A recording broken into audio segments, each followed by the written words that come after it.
mantras of our Lord Sri Aurobindo. Our Lord Sri Aurobindo says, open my mind, my heart, my life to your light, your love, your power. In all things may I see the divine. Om Shri Aurobindo Nira. With always our love and blessings, says our Lord Shri Aurobindo.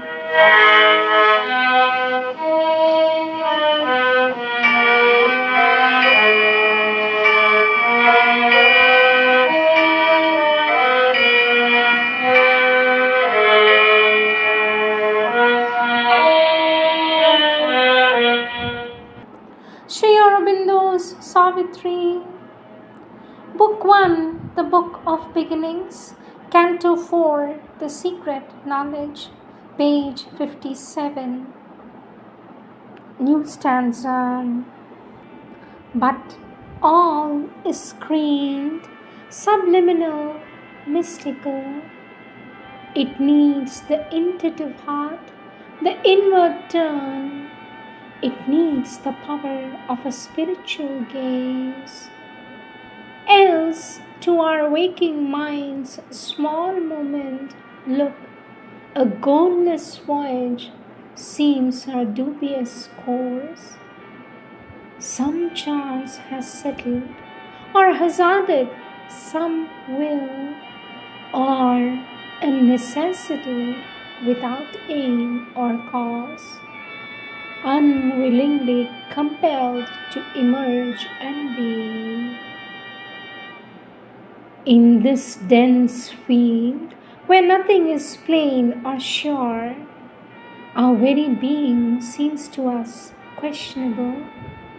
Our life a vague experiment, the soul a flickering light in a strange, ignorant world, the earth a brute mechanic accident, an act of death in which by chance we live.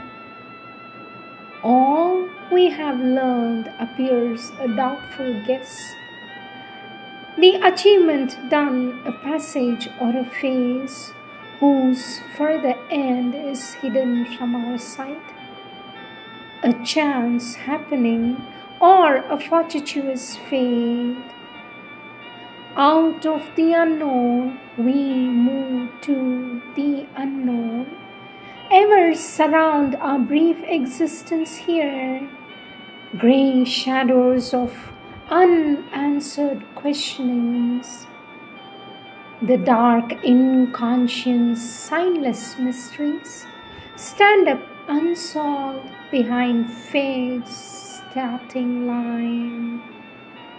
An aspiration in the night's profound, seed of a perishing body and half-lit mind, uplifts its lonely tongue of conscious fire towards an undying light, forever lost.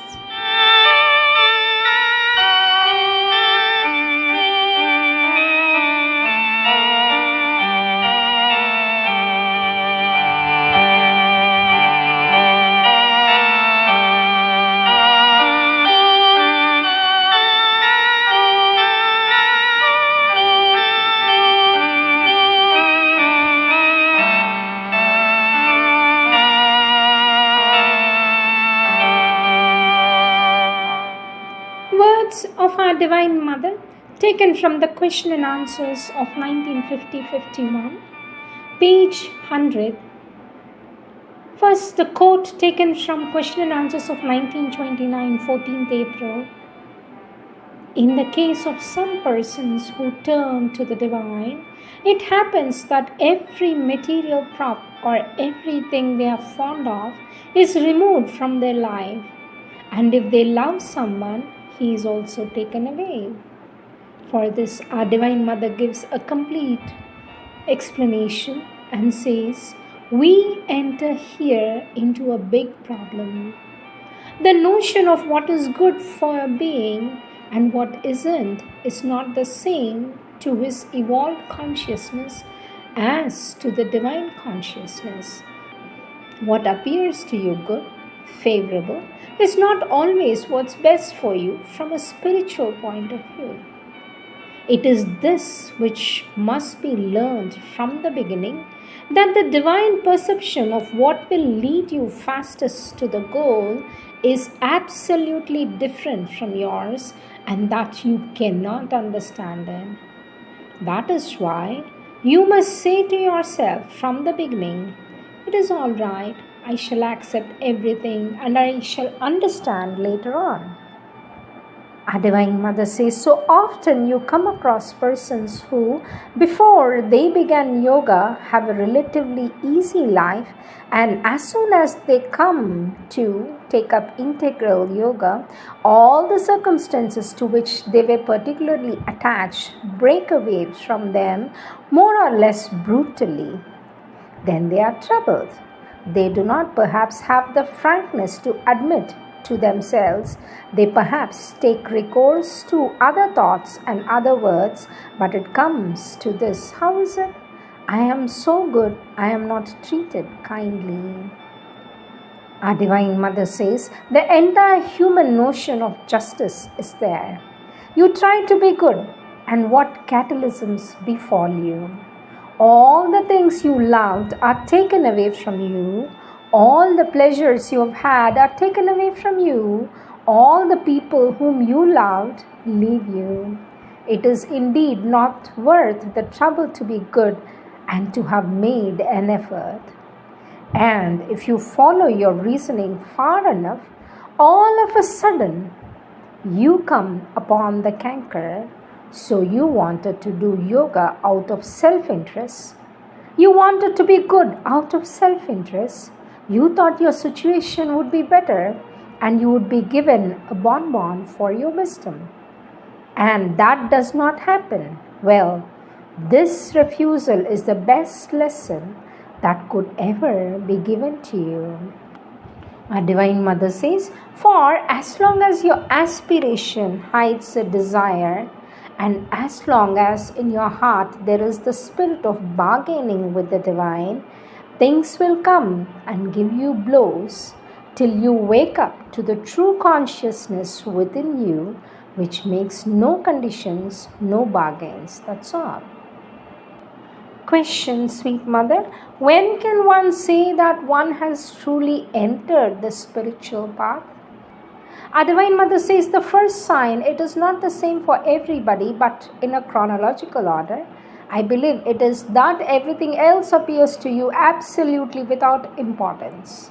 Your entire life, all your activities, your moments continue, your circumstances so arrange things, but all of them seem to you utterly unimportant.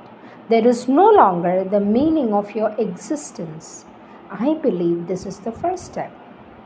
And then our Divine Mother says there may be another, for example, the feeling that everything is different, of living differently, of a light in the mind which was not there before, of a peace in the heart which was not there before. That does make a change, but the positive change usually comes later. Very rarely does it come at the first, except in a flash at a time of conversion when one has decided to take up the spiritual life. Sometimes it begins like a great illumination. A deep joy enters into you, but generally afterwards this goes into the background, for there are too many imperfections still persisting in you. It is not disgust, it is not contempt, but everything appears to you so uninteresting that it is truly not worth the trouble of attending to it. Our Divine Mother says, for instance, when you are in midst of certain physical conditions, pleasant or unpleasant, the two extremes meet, you say to yourself, it was so important to me, all that, but it has no importance at all. You have given the impression that you are fully returned to the other side. Some imagine that the sign of spiritual life is the capacity to sit in a corner and meditate. That is a very, very common idea. I do not want to be severe, but most people who take much of their capacity for meditation, I do not think they meditate even for a minute, 1 minute of 1 hour. Those who meditate truly never speak of it. For them, it is quite a natural thing. When it has become a natural thing without any glory about it, you may begin to tell yourself that you are making progress. Those who talk about it and think that this gives them a superiority over other human beings, you may be sure, are most of the time in a state of complete inertia. Our Divine Mother says it is very difficult to meditate. There are all kinds of meditations. You may take an idea, follow it to arrive at a given result. This is active meditation. People who want to solve a problem or to write or meditate in this way without knowing that they are meditating. Others sit down and try to concentrate on something without following an idea, simply to concentrate on a point in order to intensify one's power of concentration. This brings about what usually happens when you concentrate upon a point. If you succeed in gathering your capacity for concentration sufficiently upon a point, whether mental, vital, or physical, at a given moment you pass through and enter into another consciousness. Our Divine Mother says others still try to drive out from the head all moments, ideas, reflexes, reactions, and to arrive at a truly silent tranquility. This is an extreme difficult step. There are people who have tried for 25 years and not succeeded, for it is somewhat like taking a bull by its horns. There is another kind of meditation which consists in being as quiet as one can be, but without trying to stop all thoughts. For there are thoughts which are purely mechanical, and if you try to stop these, you will need years, and into the bargain, you will not be sure of the result. Instead of that, you gather together all your consciousness, remain as quiet and peaceful as possible. You detach yourself from external things as though they do not interest you at all, and all of a sudden, you brighten the flame of aspiration and throw into it everything that comes to you so that the flame may rise higher and higher, higher and higher.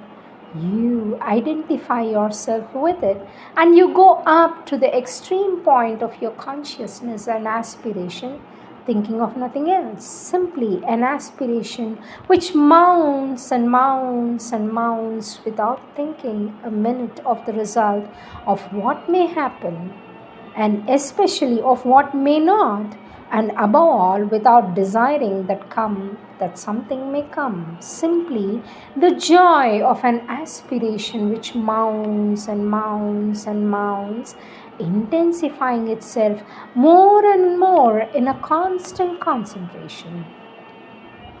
And Divine Mother says, and there I may assure you that what happens is the best that can happen. That is, it is the maximum of your possibilities which is realized when you do this. These possibilities, says our Divine Mother, may be different according to individuals, but then all these worries about trying to be silent, going behind appearances, calling a force which answers, waiting for an answer to your questions, all that vanishes like an unreal vapor. And if you succeed in living consciously in this flame, in this column of mounting aspiration, you will see that even if you do not have an immediate result, after a time something will happen.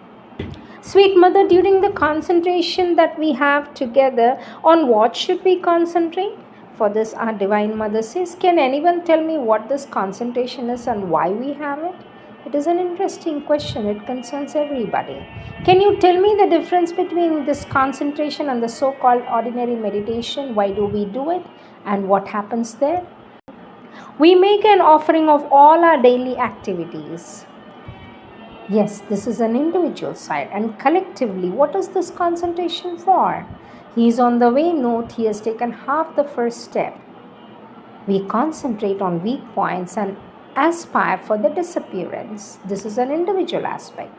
In the meditations, we formerly used to have these at the ashram when we had a morning or an evening meditation. My work was to unify the consciousness of everyone and lift it as high as I could towards the divine. Those who were able to feel the moment followed it. This was ordinarily meditation with an aspiration and ascent towards the divine. Here at the playground, says our Divine Mother, the work is to unify all who are here, make them open, and bring down the divine force into them. It is the opposite moment. That is why this concentration cannot replace the other, even as the other cannot replace this one. What happens here is exceptional. In the other meditation at the ashram, I gathered together the consciousness of all who were present and with the power of aspiration lifted it towards the divine. That has made each one of you progress a little. Here in the playground, on the other hand, I take you as you are. Each one of you comes saying, here we are with our daily activities. We are busy with our body. Here it is. We offer it to you, all our moments, just as they are, just as we are.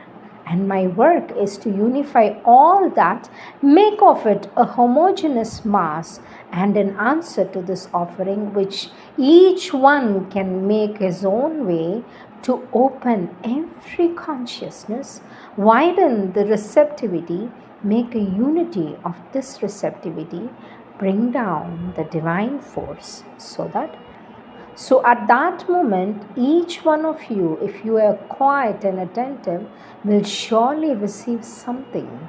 You will not always be aware of it, but you will receive something. In March 1964, the following question was put to the mother. And now that you are no longer physically present on the playground concentrations, what happens? For this, our Divine Mother says, I hope people have made some progress and do not need the physical presence to feel the help and the force, says our Divine Mother.